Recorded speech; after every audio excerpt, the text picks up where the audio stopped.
Hey guys, Matt with Tips for Truckers over here, and today this video is about belly loading versus stretching out the load. Now obviously, as you can see, I got a real long load here, but sometimes at these steel mills you might get a couple sets of 20-foot beams or something like that. These are obviously about 40 feet or so. But sometimes you'll get these shorter ones that are about 20 feet or so. And what you could do is you could either put, a couple bundles here and a couple bundles over there. And then you'd have to tarp the whole thing and use 2 tarps. Or what you could use is, a lot of times this has also happened with lumber. I should have done it with my last load, but I kind of in a hurry. A lot of times you'll have a bunch of lumber they could stack, 20 foot long, but it'll be really high. So the disadvantage to that is, the advantage is you could get away with using 1 tarp. It's smaller, but that is also harder on the trailer. And this is one thing a lot of people don't realize. When you put a lot of weight on the trailer, eventually it's going to start bowing. But when you stretch it out, it evenly distributes the load throughout the whole trailer. And another thing that nobody thinks about is, it's going to ride a lot better.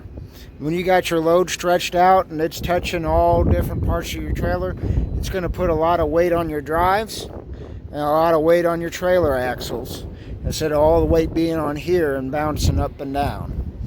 You ever notice when you guys have a single coil or something like that, it'll be it just rides really bouncy.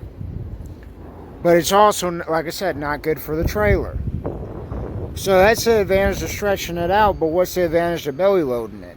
Well, you could just use, like I said, just use 1 tarp. You might have to use a lumber tarp instead of a steel tarp, which is a disadvantage.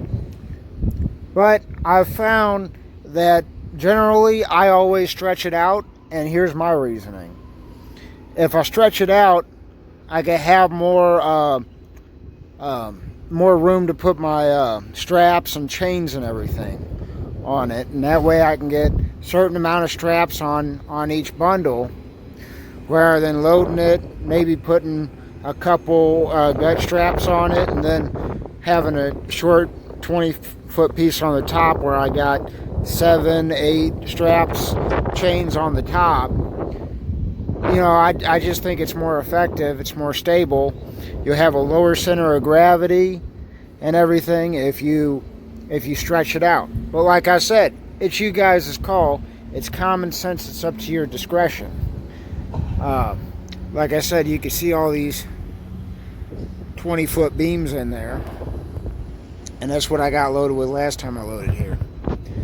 But like I said, you can either stretch it out or belly load it. And those are the advantages and disadvantages of each. It's Matt with Tips for Truckers. Have a great day.